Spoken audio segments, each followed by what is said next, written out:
Um, well, so far we've been talking about transport of immiscible fluids. The first part was look at capillary behavior and how they move to where they get. Excellent. I dressed up for you as well today. Collared shirt on. Talking about capillary behavior in terms of how far fluids will go and come to rest with this competition between gravity being acted against interfacial tension into their equilibrium location. Now we've talked about permeability, which is the prelude, if you like, to us being able to say something about being able to mobilize them, or to be able to calculate how quickly they would flow into that initial condition. It's not really very important to figure out how quickly they go into that first condition, because typically when you have a problem and you find it, they're already there. But it is interesting to know how you might be able to remove them from it, and things like pump and treat and soil vapor extraction and other mechanisms which require that you do know something about multiphase flow and transport.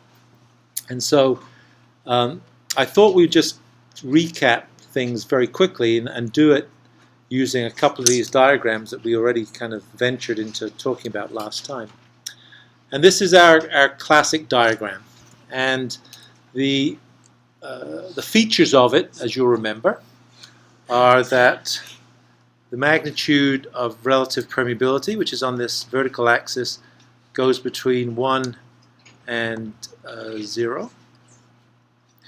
The magnitudes of the irreducible saturation of the wetting fluid go between 0% and 100%. If you look at the non-wetting components, which is what this is on the top, which go in the opposite direction, because the consequence of that, I guess, is that the saturation, if we're looking at two-phase components, the sum of the two saturations, wetting and the non-wetting, have to equal 1, which is a consequence of that. And the fact that we have these curves for relative permeability, this one being the one for the wetting phase, has to be right, because when it goes to 100% of the wetting phase, the magnitude of this relative permeability is equal to 1. And this being the one for the non-wetting phase, I can also draw that. Because as we go to 100% of the non-wetting phase, which means that there's no water in it, whatever the wetting fluid is, then the relative permeability to this is also equal to 1. And really, it's just a scaling relationship. We could almost draw, we talked last time about how potentially we could draw this curve, if it wasn't for distributions of pore throat sizes, as something that was something like the saturation of water between 0 and 1, and relative permeabilities on the vertical axis, and we could almost draw it either as an X like this, because it scales with saturation. It's basically the percentage area which is red versus blue in our ideas of the saturations. Or if we wanted to, and we kind of take account of the fact that we have these no-go areas, these places which we can't really get access to, then the other way we could think about it would be a curve that looked like this. Wish I could switch colors in this, but I can't. And so this other curve is the one that goes to this. It's getting a bit cluttered, but basically the idea is that it scales the permeability as you go across it. And it's relatively straightforward what we would use it for. And what we use it for is to be able to calculate flow through a system. We can define it by an upstream and a downstream pressures. We can describe it by flow rates of each of the components 1 or 2. We can define it in terms of a cross-sectional area of flow, which would be this. And the expression that we would use would be something like flow rate of phase I, 1, is equal to the volumetric flow rates. This is a volume. This is meters cubed per second if you use SI. An area. A relative permeability of whatever the fluid is. I guess this would be I also, which is a function of saturation. So this means a function of, not multiplied by. And then that just multiplied by the normal parts of Darcy's law. A permeability of our porous medium, the viscosity of fluid I, the pressure drop across the system, and the length over which it flows. And so for us, the length, this would be dx, and dp for us would be just p1 minus p2, which we could also write as, if it's horizontal, which we can write just as a difference in pressures. And so this is this term here, relative permeability, which is a function of saturation, is just this weighting that we give to how much of the pore space is filled with a particular fluid, and therefore when you suck from one end to the other on this system, how much of that fluid comes out.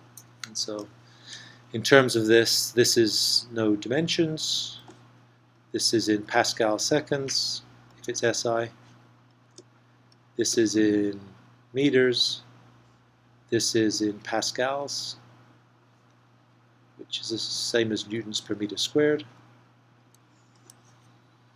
And permeability, importantly, is a function only of the porous medium, and it has these kind of strange units of meters squared. You always think of coefficient of permeability as meters per second, or hydraulic conductivity, which are the same as each other. But permeability is always in Darcy's, which is 10 to the minus 12 meters squared, or in meters squared. And it's a function only of the porous medium. Doesn't matter whether it's CO2 or nitrogen or water or glycerin. It's the permeability of a porous medium is the permeability of a porous medium. And so this is just a scaling parameter that we use to be able to account for how much portion of the pore space is filled. And you remember, if we look at these figures, it's just the picture we had was that we could take this medium and we could do this. We could take the portions which were connected with one fluid, those with another, and we could imagine them being lumped all together. And then it would be the green fluid coming out of one part of the porous medium and the red fluid coming out of the other. And so the proportions of these and what we've just done now, this would be Q2 and Q1, or the other way around. And so when you add those together, if you wanted to, the total flow that you get out of those would be the sum of those two. So that's really what we're saying. So that's what we're attempting to do. Yes, sir. So could you dim the lights? I certainly can. Put those on, and I'll dim them. Yeah. So, the other features, I guess, that we talked about on this diagram were to note that you think that if you have the aquifer divided into two parts, and one is green and one is red, and you're getting fluid out of both of those, then the sum of those contributions, the sum of those two permeabilities, should add to one. That doesn't seem to be the case, and you can see that here. We talked briefly about it yesterday. This curve here is the sum. It's a bit indistinct, but this is the relative permeability of the non-wetting. This is the relative permeability of the wetting, and together they don't sum up to one. In fact, they're a long way away from that. And the reason is, as we talked last time, is that the non-wetting fluid will occupy predominantly the largest pores, and therefore it has this large relative permeability here, because the permeability, we alluded to, one of the reasons that it's a function of, one of the reasons that permeability has the units of meters squared, doesn't want to do it,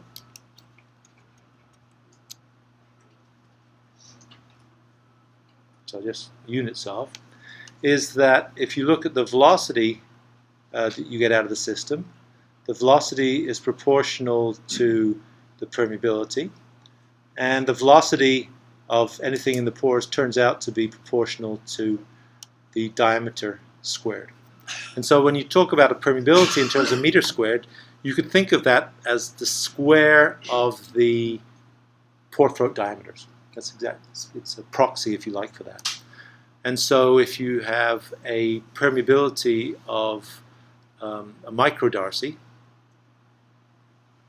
which is equal to 10 to the minus 18, meters squared. And if this is proportional to d squared, then you'd think that the pore diameters at that would be the square root of this. So I can't write that, but square root of 10 to the minus 18 is 10 to the minus 9 meters. So this is meters squared. And so this is saying that the pore throats of something that has this low of permeability, can't remember what the permeabilities were for Yucca Mountain that you're using, is of the order of a nanometer. Tiny, very, very small. And that's consistent with these kinds of permeabilities that you have for shales, which have locked gas in them for millions of years after the formation. So very, very low permeabilities. So that's the reason that the units of permeability are in meters squared and how it scales in some relative way.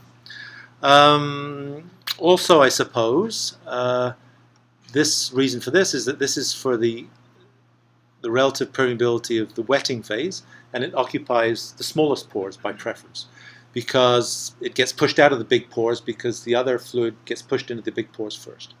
And so when you try and regain water by imbibition, the reason for this being lower is that reason. These are the no-go regions, limited by the relative irreducible saturations of water in this case. This is the amount of water you can't get out. And so the reasons that these are often drawn dashed here is because you can't get into this region somehow. Although you know that if you're 100% saturated, you have to be at 1. And so you know these 2 points, but they're not necessarily easily connected unless you're doing things like evaporating the fluid out or allowing it to allowing one gas to diffuse into another, it could be. And so these are no-go areas, likewise for this. So that's kind of the recap, if you like, of what we're dealing with in terms of Darcy's law. The other point which I think is logical based on what we've talked about before in terms of Kappa pressure curves, and that is that hysteresis exists in relative perm curves as well as Kappa pressure curves. And so if you are drying and going up here versus if you're imbibing and coming down here, you go on slightly different trajectories. And so for both the non-wetting permeability, I know you can't see these very well, and in terms of the wetting permeability, Kw, and that they behave with these same limits on these heights, but also you end up on different paths. And so the interesting thing about relative perm curves, which we've looked at here, and their sister curves, which I guess we've drawn underneath before, which would be the Kappa pressure versus saturation curves. I'm going to draw it in kind of condensed form. We did this last time.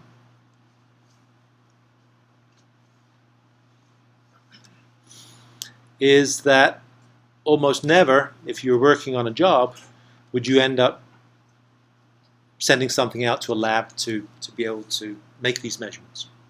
There's some measurements you can easily make in the field, and they would be by taking samples or by doing pump tests in the field, and that is measure permeabilities. And so what you'd like to be able to do then is be able to convert those permeabilities, if you want to do any of the calculations that we've now talked about, is being able to turn those permeabilities and Kappa pressure curves into what you have here. And so what we'll do is we'll work our way towards being able to do that. And the way that we'll do that is based, again, on this idea of Kappa models. And so that's kind of our next task. So that's recap. And so the next task is to be able to link these Kappa pressure and relative permeability curves to something that you might easily measure in the field. Note that you might want to, if you're not sending a piece of paper around with your names on it, you might.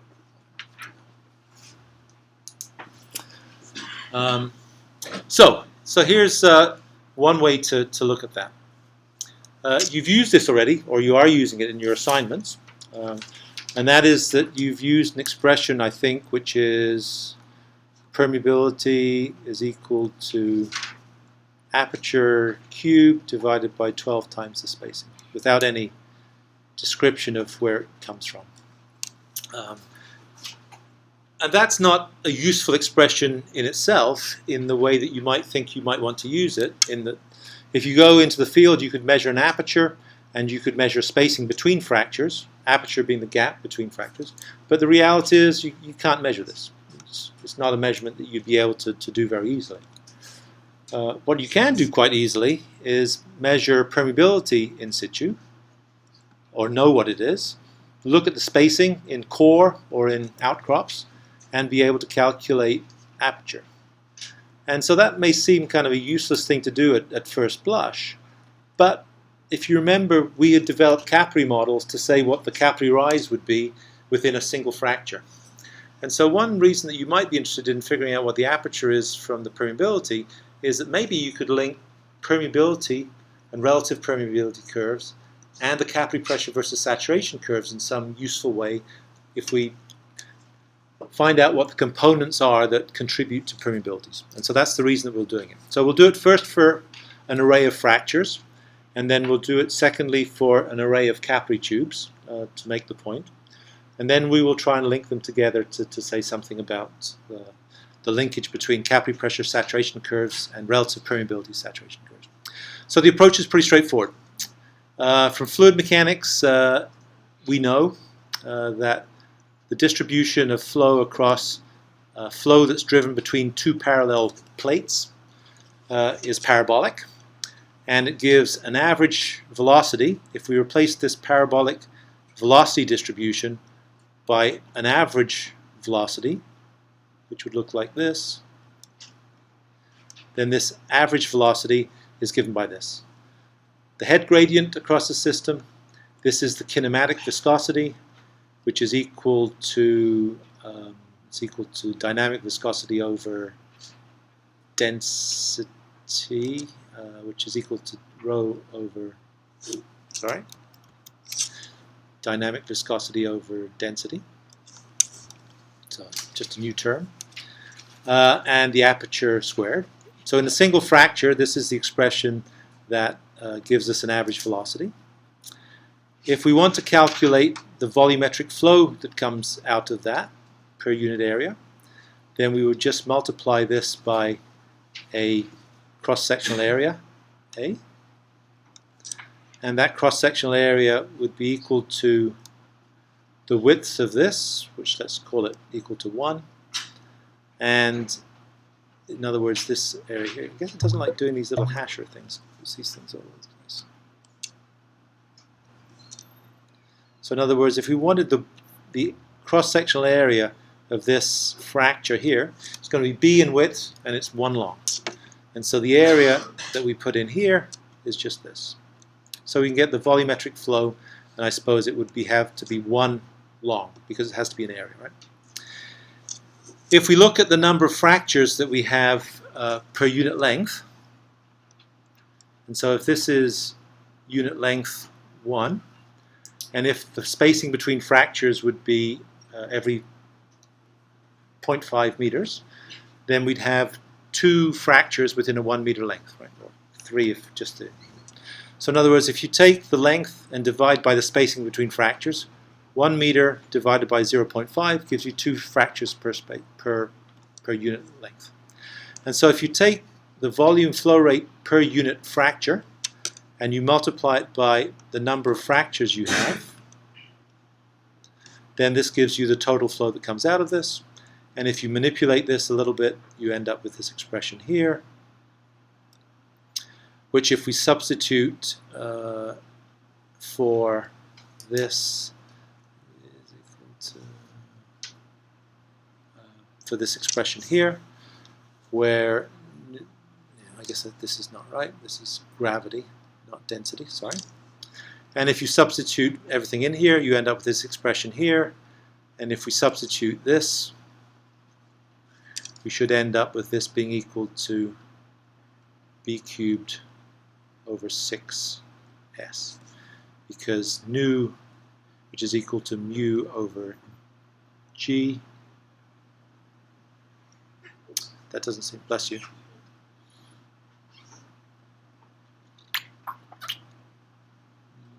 No, that's not right, is it? That's not. It is. Sorry.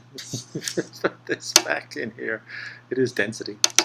So you end up with density on the top, I guess. So you end up with 6s times mu times rho G. And so this is the hydraulic conductivity, I guess, in this particular case. Yeah, okay. So this is hydraulic conductivity. So this term here is representing uppercase K, which is units of meters per second, not permeabilities. And so this is hydraulic conductivity. If you do the correction for permeabilities, you end up with K is equal to B cubed over 6S. So permeability versus bulk hydraulic conductivity. So why have you been using multiplied by 12? Well, the reason is if you look at this system and you look at, if I can draw the face of a cube, which represents a fractured rock that has orthogonal fractures in it, then you have one set of fractures that look like this, which are contributing this amount, and you have another set of fractures like this,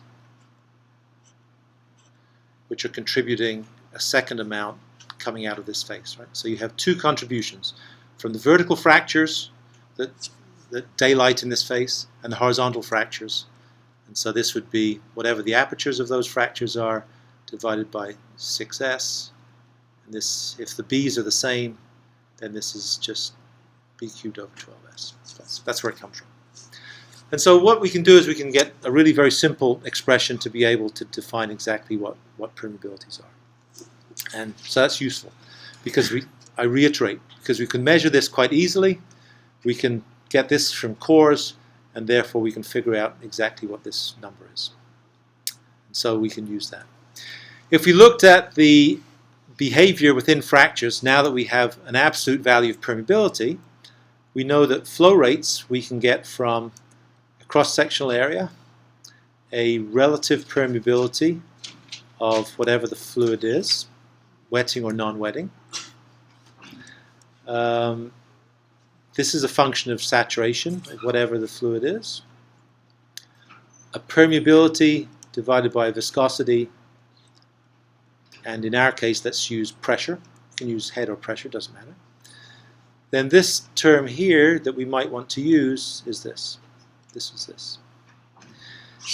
If we think of a fracture as being something which has, instead of being, if we've drawn it before, I think. Right? Yeah, we drew it when we were talking about capillary behavior. So if we zoom back to this, to look at capillary behavior, long way back, I guess. Hell of a long way back.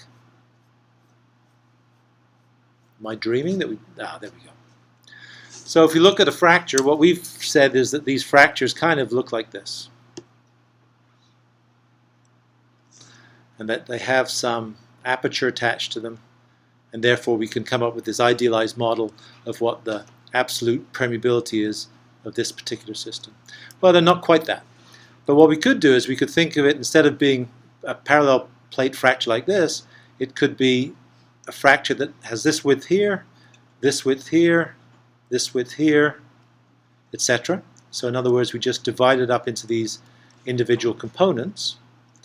And in the same way, if we're looking at flow into the page, in the same way that we could think about these as a whole bunch of different pore throat sizes for a whole bunch of capillaries that would be flowing into the page, for flowing this way, then we could think of them as kind of square capillaries, where the flow now is in these little boxes that goes into the page.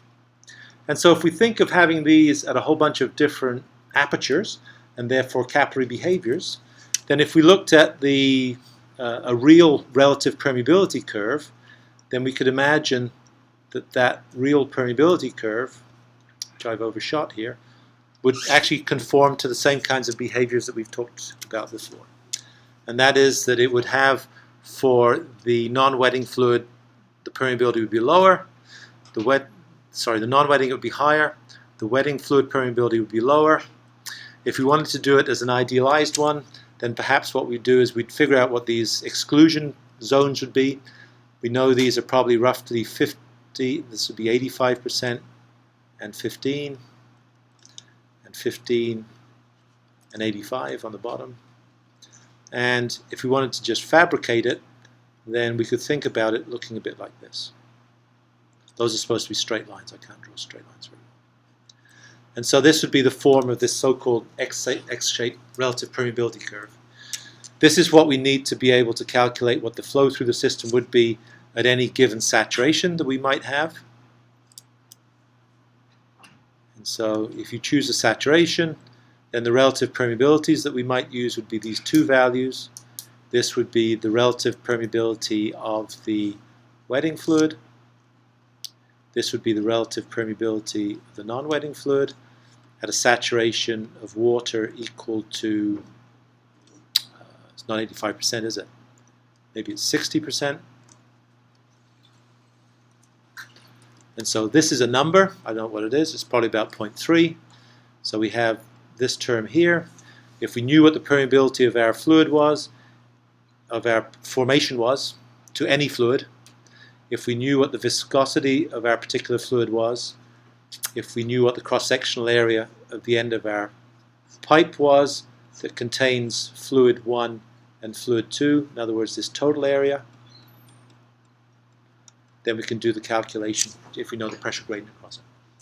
And so that's a simple way for us to be able to do it, whether this is actually a porous medium, or in this case, if we're getting the behavior to represent a core, maybe, or flow within a core that might have two sets of fractures in it.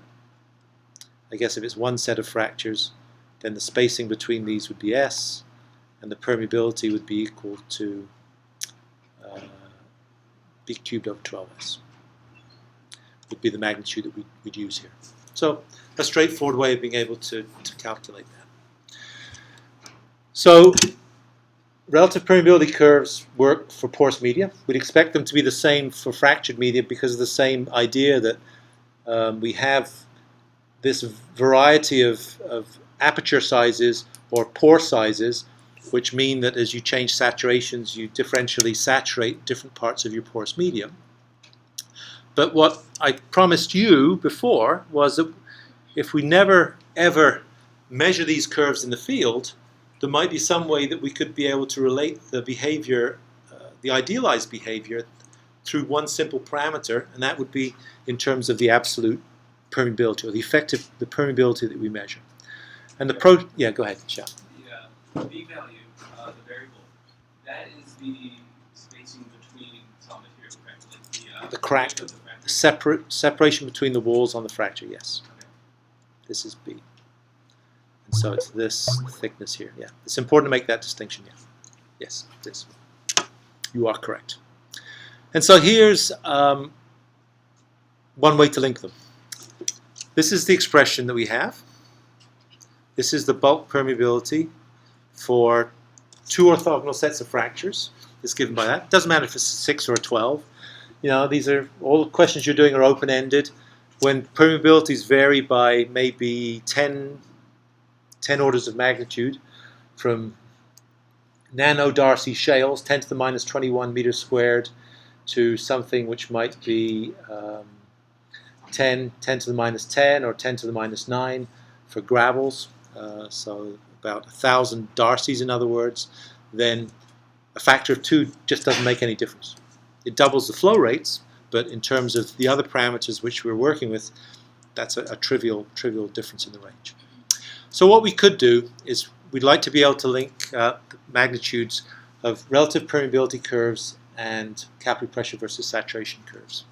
So we know that we can write permeabilities, absolute permeabilities, in terms of this one fundamental component behavior, which is an aperture. We know that we can write height rises within fractures in terms of the apertures of the fractures, or if you like, the capillary pressures. This would be the entry pressure into the fracture as a function of the aperture of the fractures.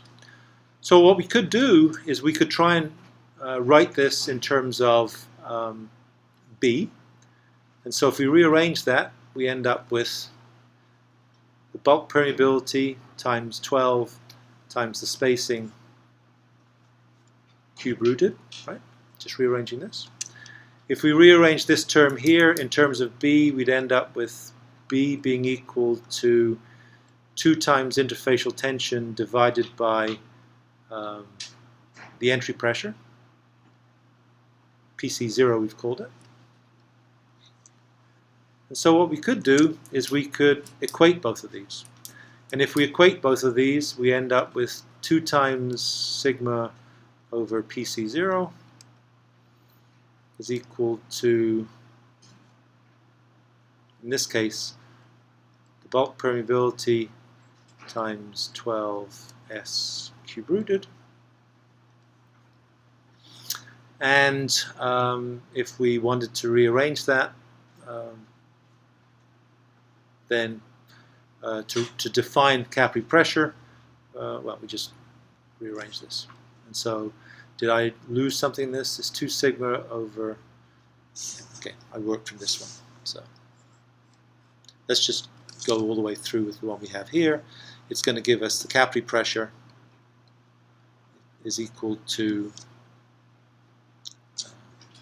2 times interfacial tension divided by something related to the cube root of permeability times 12 times the spacing, which we could also write as 2 over cube root permeability, sorry, 12s rather, times interfacial tension over permeability to the cube root. And so this actually is something that's moderately similar to something we've already seen. It tells us, first of all, I guess in the longest way of thinking about this, is that Kappa pressures should be proportional to interfacial tension divided by the cube root of permeability. It would come out as a square root if we use this different relationship. But let's ignore that for now. And the place that we've seen something like that is in our J function, in that, for instance, if you took this expression and just rearranged it all on one side, so if you, I guess, divided both sides through by this term here, we'd end up with Kappa pressure divided by interfacial tension and cube root of permeability is equal to, I guess, be 1. And we know that when we look at the Leverett term, the J function term, I guess I'll call it a J-like function, which is this diagram that gives us Kappa pressure versus saturation going from 0 to 100% saturation. It's this curve that starts off where this number for the J function is actually 0.3, which clearly it isn't quite that here, but this is for a porous medium. And so this is our way of defining the Kappa pressure versus saturation curves in a non-dimensional way, so that now, if we know something about the permeability, don't know why I wrote that as K3, but now if we know something about the permeability, presumably we can calculate what this Kappa pressure curve is for a fractured medium. We can also do it for a porous medium. And if you do it for a porous medium, it actually comes out to be a little more close to our behavior. So let me just do that.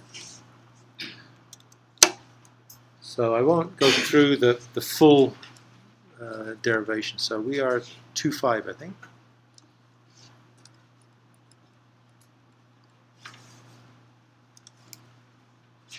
I think my handwriting is getting much better. I think it's when I actually sit over to one side. So, we said that we wanted to be able to relate these relative permeability versus saturation curves and these Kappa pressure versus saturation curves. And so if we want to do it now instead for a porous medium,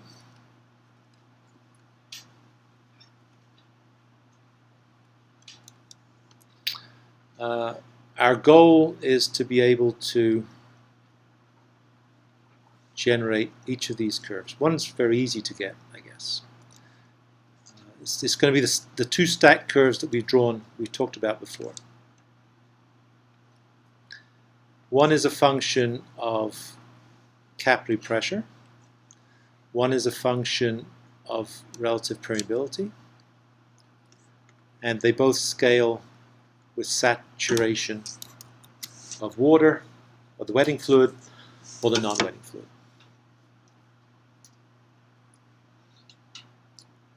And we know that they look something like this. I'll draw this as a solid line because I can't do it as a dashed line.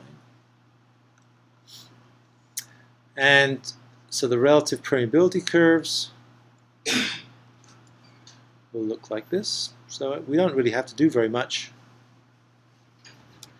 with the rel perm curves, as some people might refer to them in shorthand. But we know that these are roughly 15% and 85%, something of that order. I think it was 87 or something, or 83. I can't remember. And so what would be useful to us if we could put a number on this? And if we could put a number on this in terms of the J function, which we know already, but without any explanation, it's something like 0.3. And so where does that come from? Well, what we could do is we could take a porous medium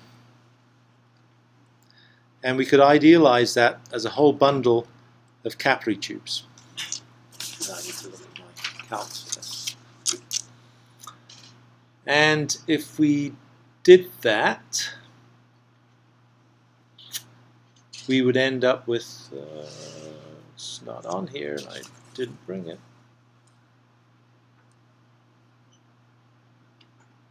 Yeah, didn't. Okay. So what I can do, so here we go. I won't make you watch this, but I did cue this up before.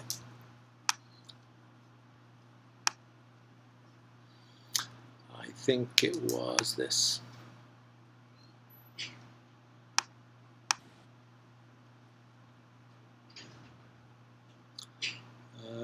Wrong one.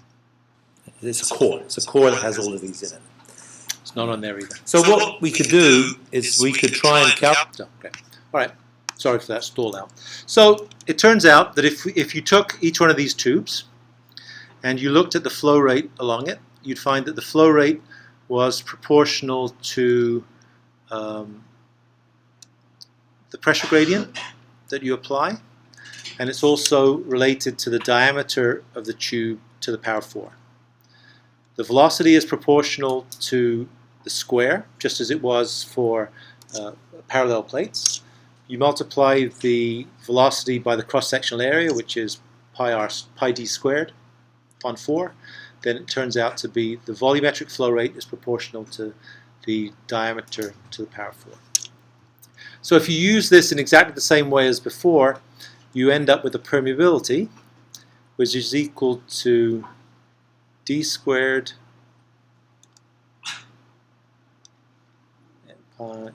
times porosity over 32.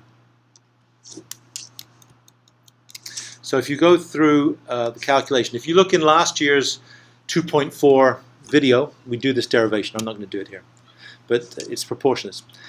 Is this correct? Well, it could be correct. The dimensions are right. So length squared times nothing is length squared. So I think that is the right expression. It could be 32. If you look at doing the calculations where instead of having the porous medium looking like this, where all the porosity is spent in these tubes which are going from back to front within the porous medium, but now you take a third of the porosity and you put it in tubes doing that, and you take a third of the porosity that's going across the other way, and a third of the porosity is going down, then not surprisingly, the permeability you get is not equal to this, but it's equal to d squared times porosity over 96. And the 32 is just a third of 96. It's because you're dividing the porosity in different ways. So that's the rationale for that. I think we need to use 96 to be able to get what we want out of this expression. So remember what we did last time. We want to put permeability, we want to be able to link these two curves. And to do that, we have permeability as a function of the capillary diameter, and we want capillary pressure also as a function of the capillary diameter. So what is that? If we rearrange this, we end up with what? K times 96 over porosity is equal to D squared. 96 times permeability over porosity. And this is D squared. So I guess the square root of this would be equal to D. Thanks.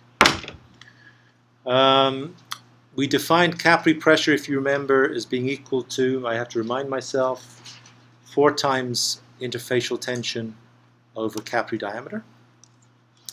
And so if we take that then and rearrange that, that would give us that D is equal to 4 times interfacial tension divided by capillary pressure.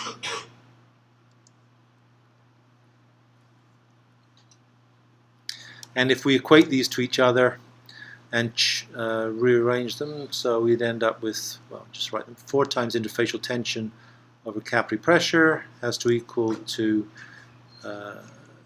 K over N square root multiplied by 96 square root. And if we rearrange them so that we get capillary pressure on the top, and rewrite this, so what would we do? I guess we would divide this right-hand side through by this whole term here. Then we get 1 is equal to K over permeability over porosity square root 96, and capillary pressure over 4 times interfacial tension.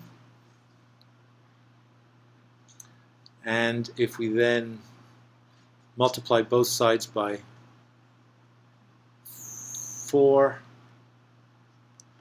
and divide by square root 96,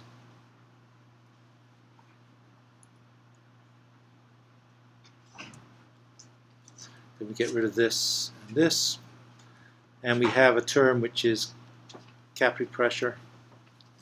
Nail that job if you're going for an interview.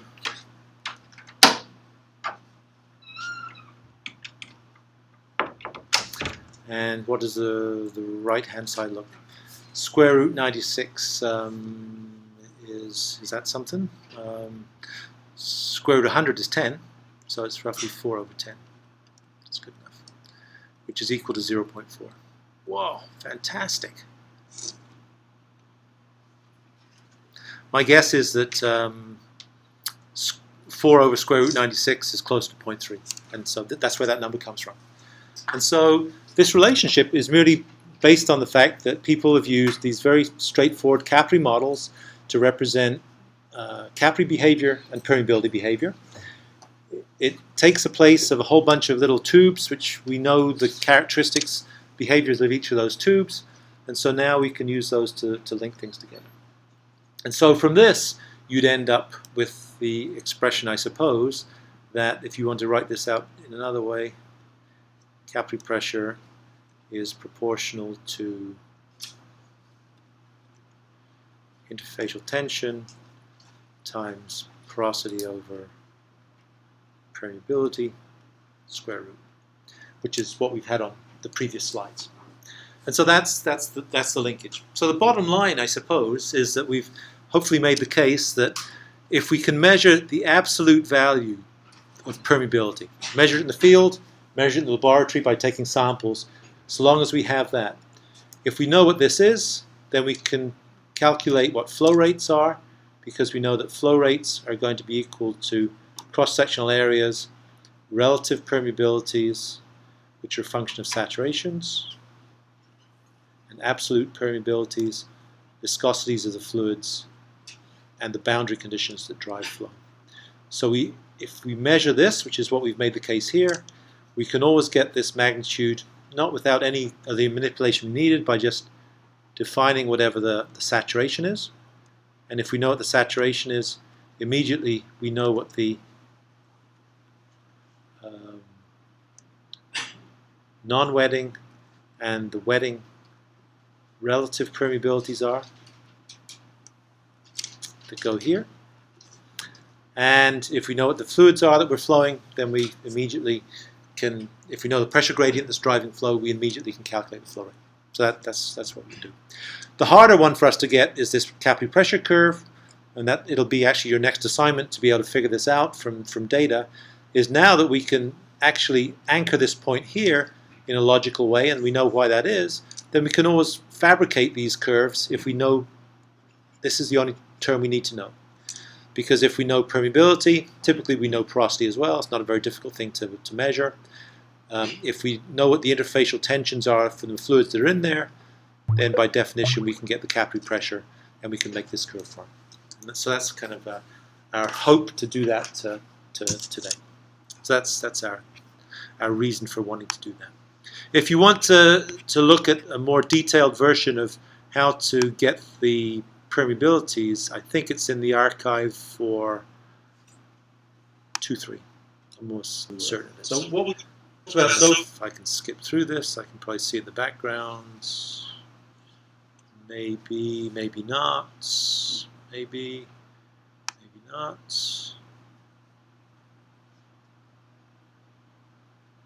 Maybe not.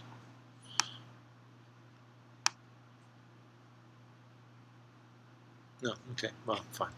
I'm not having a very successful day today with recall, I guess, but never mind. Won't worry about it. It's in there somewhere. I'll find out where it is and I'll tell you. So this is the basic relationship that we described before, and that is that Kappa pressures are related to the square roots of 1 over the square root of permeability in porous media. So kind of a standard observation. All right. Hopefully everyone understands what we initiated in terms of how to calculate permeability. So I won't reiterate that. But this ability to be able to, I guess it's here, this ability to be able to calculate what the flow rates through these systems, I think is an important one. It's all based on this. And so in being able to do this, all you need to be able to figure out is what the upstream pressures are on the upstream and downstream portions and use it here. Or alternatively, you could convert those. You could convert a head into a pressure. For instance, if you knew what the elevation of these components are, really you're interested just in the difference between these.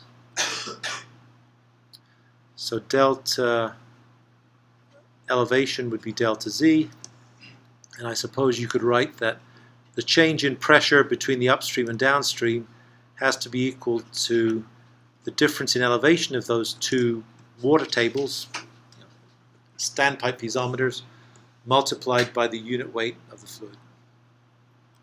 And so if you don't like working in pressures and prefer to work in heads, then you can always switch this out.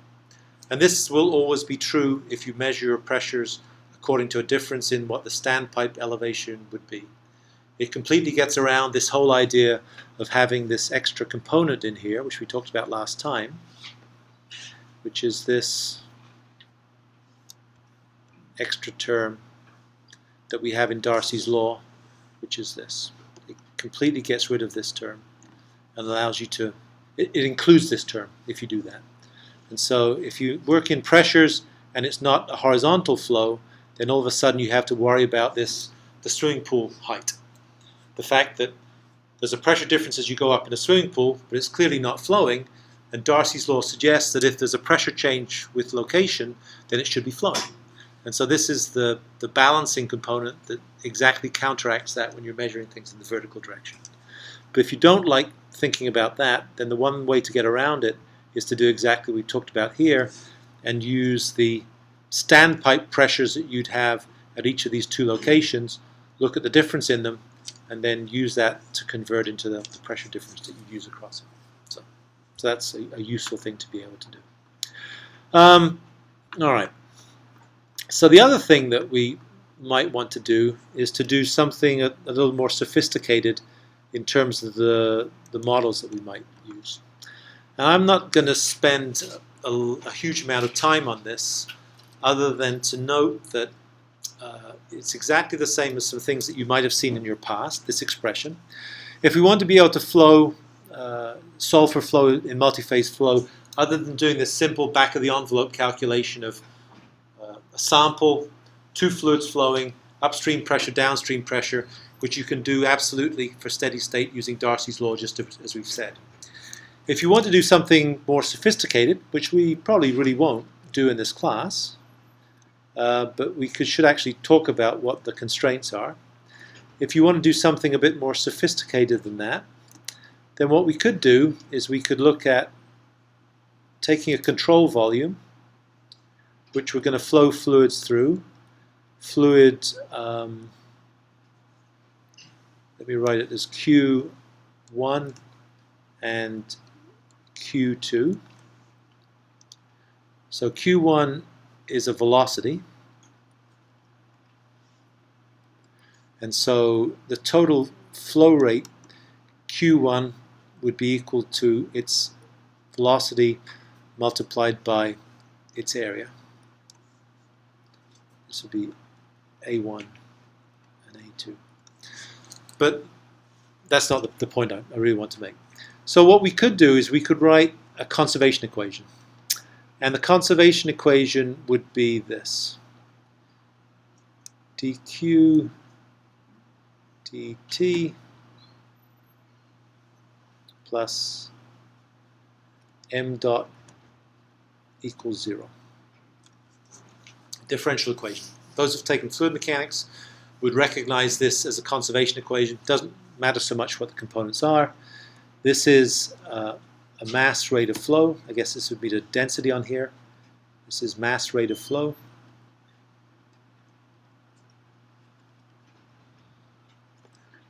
Bless you. And this is a rate of accumulation. Again, a mass rate of accumulation.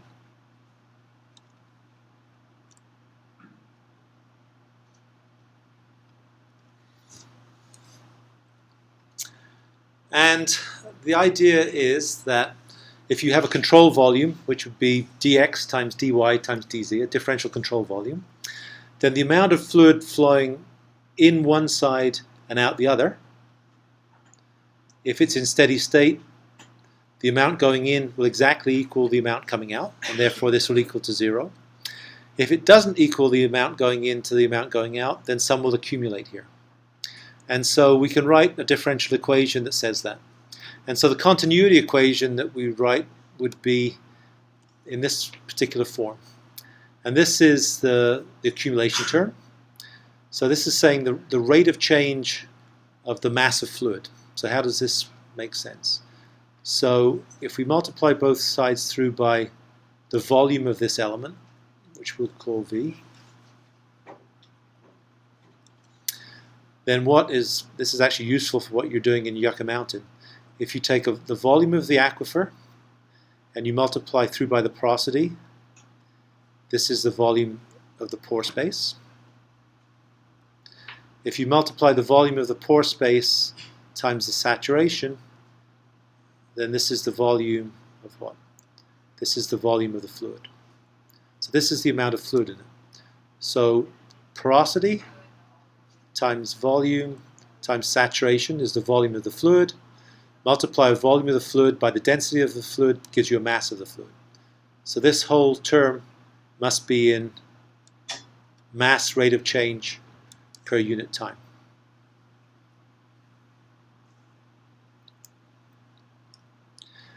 This term so this is the mass accumulation term.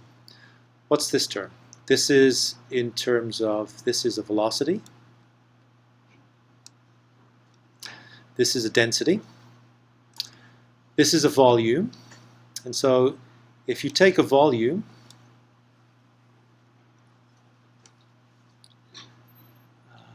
and you have a length of that volume is dx, and if you divide this volume by dx, then you end up with an area, right? So volume divided by dx is equivalent to an area. And so this term here has to be a cross-sectional area. So meters squared, meters per second is meters cubed per second, meters cubed per second by kilograms per meter cubed is kilograms per second. So each of the terms in this homogeneously are just in terms of kilograms per second. So I'm saying more about this than I really want to already. So the point is that a differential statement for this says that the mass that goes in from one side should come out the other side. If it doesn't all come out the other side, then there'll be a term that represents accumulation. And so we can write that for the part of this little element that includes fluid 1.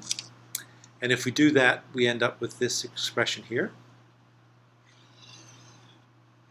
which is just this expression rewritten, where we've said that let's assume that the densities in the fluid don't change. They don't. They're usually liquids. And so the density at the pressures we're talking about don't change. So we can get rid of those terms on both sides. So we're left with a porosity, a saturation, and if we're saying that the porosity doesn't change, then we take the porosity outside the derivative. So this is this expression here. This is the accumulation term. What we've done here is we've put in a term which for fluid 1 is just equal to Darcy's law. It will be the relative permeability of fluid 1. It will be the absolute permeability divided by the viscosity of fluid 1. And it will be the pressure change with length in this term. So you see this term here and this term here. They're written backwards, I guess. This term here and this term here, which is this. And let's not worry about this weight term. We need it, but let's not worry about it. You need to understand what this is. So this is just substituting Darcy's law into this expression. We end up with one equation. It's written for this part of the differential cube, which is filled with fluid 1. We can write another equation, which is just by substituting the individual components, which is now written for the part of the aquifer which is filled with the second fluid. Right? So it looks exactly the same. Again, we're not going to worry about that. We need this, but let's not worry about this. This is Darcy's law, which we've thrown in for this when this is equal to the second fluid, etc. And so now we have two equations. But we have four unknowns. Potentially we don't know what the saturation is in of fluid 1. Potentially we don't know what the saturation of fluid 2 is. And we don't know what the pressures of those are. These are our dependent variables. So we have two equations but four unknowns. So we need two other equations to be able to solve these. And so typical ways of closing the system of equations are to use two things we already know. One thing that we already know is if we have two-phase fluids, we know that the sum of these two saturations have to add to 1. So that's a third equation.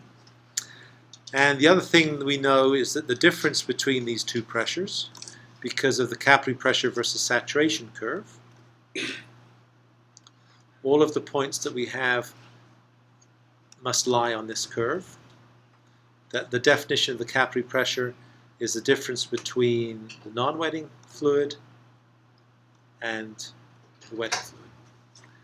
And this, if this is non-wetting fluid, is fluid 2, whichever way we label them, and 1, then this always has to be true. So I don't really care that we won't use this, but this is the standard way of being able to solve the systems of equations. And so the basic idea is that we can write a continuity equation, which gives some reason as to why we talk about this in fluid mechanics, for instance, that mass rate in equals mass rate out, otherwise you get some accumulation. The reason that we're interested in doing that is now that we can write this rate of flow in here in terms of something which depends on Darcy's law, which includes the pressure that drives the flow, and we can write a set of differential equations that allow us to be able to write four equations with four unknowns, which aren't particularly easy to solve, and we won't solve them in this class, but that's exactly what we need to be able to put together. Okay, and so that's our reason for talking about this. So turns out that there actually are some standard solutions for these sets of equations, albeit for simplifying assumptions.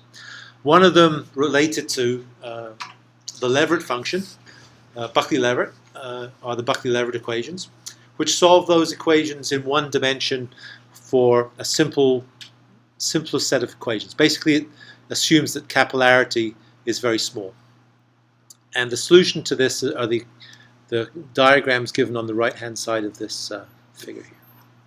This is the basic geometry. I'm not going to talk about the solution of the equations, but the geometry is this. So you take an aquifer, and this is the aquifer which is between these no-flow boundaries.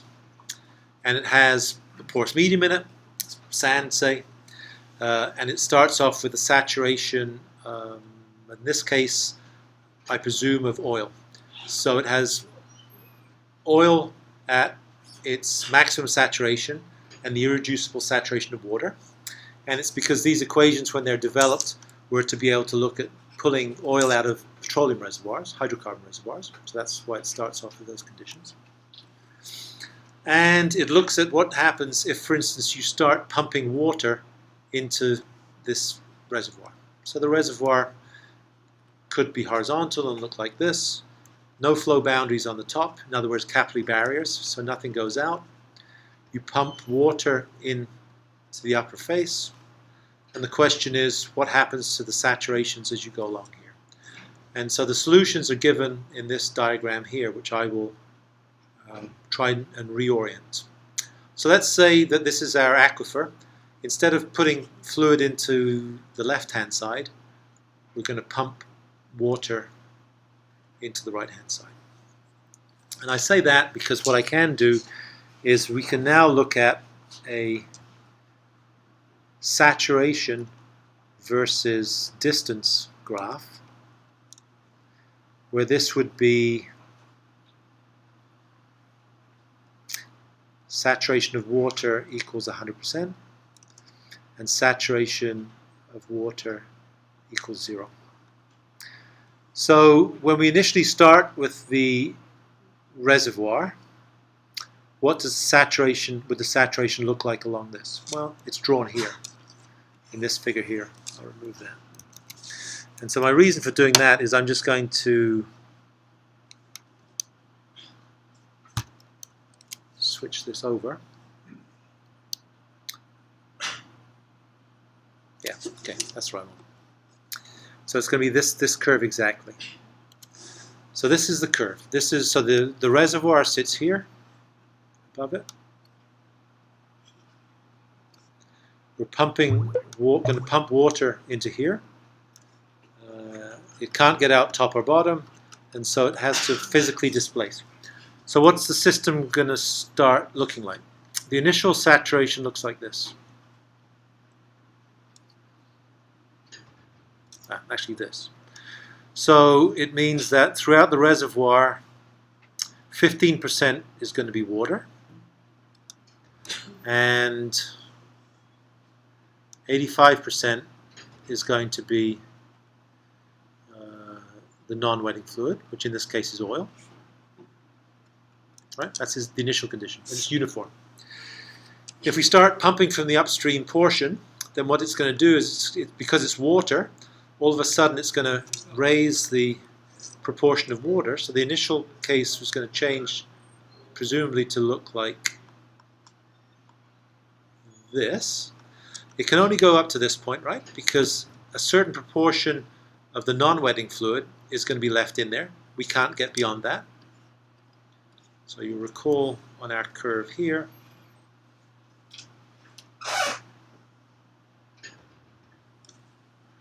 that this is saturation of water, this is capillary pressure.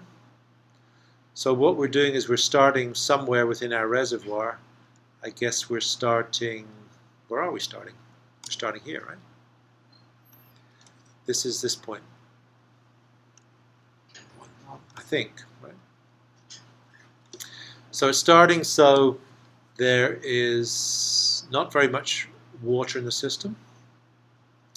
There's a lot of the non-wetting fluid, and so that's why we're in these proportions. A little bit of water, a lot of the non-wetting fluid. As soon as we pump in water, we're going to do what? I guess we're going to descend on this, and we're going to end up at this point here. in which case this is going to be the amount of the non-wetting fluid here, and this is going to be the amount of water. And so now in this initial part of the reservoir, we have a big bit of water, which is the irreducible saturation plus all of this part, and a little bit of the non-wetting fluid left. If we keep on pumping, then over time, at time 2, it's going to look like this. So now there's the waterfront has advanced so that if you look at this point now, before it was a tiny bit of water, now it's a big bit of water and a diminishing proportion of the non-wetting part. It was originally down here, so this amount is diminished. And as we keep on doing that, we end up doing this. And so physically, each of these curves are going to represent the amount of oil that's in place and the amount of water that's in place at each of these locations at any given time. It's just the amount below it. And so that's a solution, if you like, of those equations, which we're not going to solve. The only problem being is that because of the assumptions that are made in these solutions, that the capillarity is small, that you get a problem solution at some later times. This has to be an unreal solution, right? Because you end up with this saturation, which has it's no longer split into two parts. It ends up with a central part, which is water in the top and bottom, and this individual part. This behavior can't exist. These are fine and illustrate the point, but this behavior physically cannot exist. And so that's just an outcome of being able to apply these solutions. We've said nothing about and if we wanted to, we could calculate the rates at which this would occur, which are enabled by this expression. I guess in terms of the other things here, yeah, I'm not going to talk about the other things. We've talked enough about those things. So what have we done today, just to make us feel good about what we've done? I think we've done a couple of important things. First of all, we've said something about these relationships which define relative permeabilities and how we calculate flow rates as a result of them. So you should be able to do that now. We hopefully understand a lot about relative permeabilities, that they're just really a scaling parameter that we apply to real permeabilities or absolute permeabilities to be able to get the proportion of fluids of one phase or another phase that comes out of the system. And perhaps more importantly than that, we've realized that we can get these diagrams which represent relative permeability versus saturation and also Kappa pressures versus saturation, and we've rationalized exactly how we might get those in terms of one important parameter that we can always measure very easily in the field or in the lab, and that is the single phase permeability, the permeability to water or gas or CO2 or gasoline. It doesn't matter, as long as there's only one phase in the system. If we can measure this parameter and we know something about porosity or fracture spacing, we can always fabricate these other two curves, which allow us ultimately to be able to say lots of interesting things about what the saturation profile might be in situ. Whoops. From what we've done with diagrams like this. So if we have a Kappa pressure versus saturation curve, we can always say something about the saturation profile that is going to exist in the subsurface, or the shape of the tension, the height of the tension saturated zone. We can always do that. And so now we've said that we can always get these curves quite straightforwardly from knowing only something about permeability and porosity or spacing within our substrate. And we can also now, if we know permeability from relative permeability curves, say something about the rates at which we can get fluids out of the system if we apply a pressure difference between upstream and downstream. And so those are the two things that we perhaps are able to do, which are of great practical importance that can be implemented straight away as you step out of the door. So that's where we are, I think. So I'm going to leave it at that.